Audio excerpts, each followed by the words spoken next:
सभी विद्यार्थियों को मेरा नमस्कार। मैं आपका हिंदी अध्यापक जसबीर कुमार।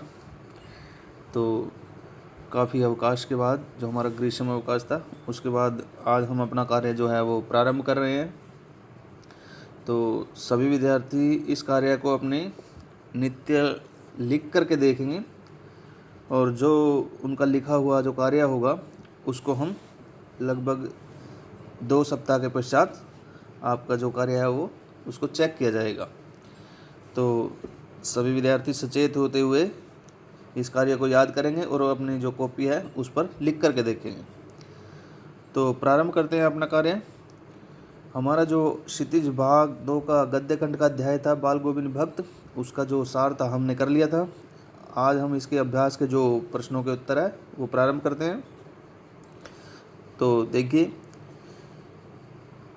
प्रश्न नंबर 1, खेती बाड़ी से जुड़े गृहस्थ बाल गोविंद भक्त अपनी किन चारित्रिक विशेषताओं के कारण साधु कहलाते थे?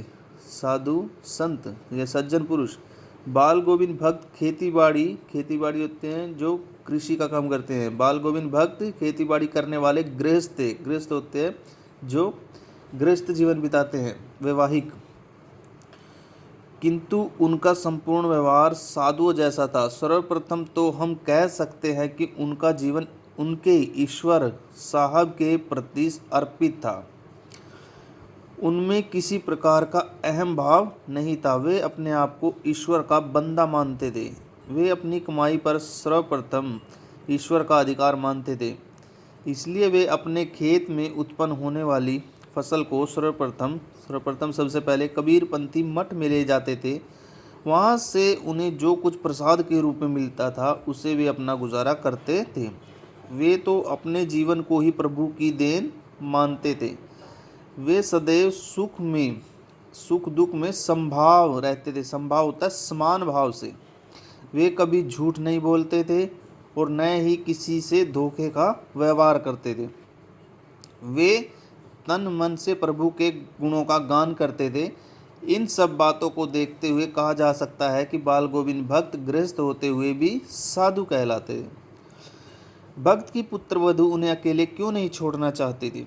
भक्त की पुत्रवधू बहुत समझदार युवती थी। पुत्र की मृत्यु के बाद भक्त के घर में एकमात्र उनकी पुत्रवधू ही थी जो उनकी देखभाल कर सकती थी। वह सोचती थी कि यदि मैं यहाँ से चली गई तो कौन इनकी देखभाल करेगा। पुत्रवधू उनके पुत्र की जो पत्नी थी, किनके? भक्त के। तो उनकी देखभाल कौन करेगा? बुढ़ापे में कौन इनकी सेवा करेगा? बीमार होने पर कौन इनकी दवा पानी करेगा? कौन इनको भोजन देगा? इन सब बातों के कारण ही वह भक्त को अकेले नहीं छोड़ना चाहती थी।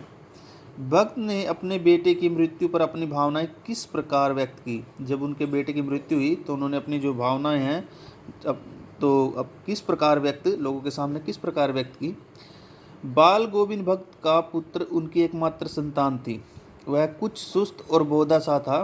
भक्त उसे बहुत प्यार करते थे, किंतु अब वह बीमार रहने लगा और भक्त द्वारा बचाने के प्रयास करने पर भी वह मर गया। भक्त ने अपने बेटे की मृत्यु पर दूसरों की भांति शोक नहीं मनाया। उनका मत था कि उनके बेटे की आत्मा परमात्मा के पास चली गई है। आज एक विरहिणी अपने प्रियतम के पास चली गई है।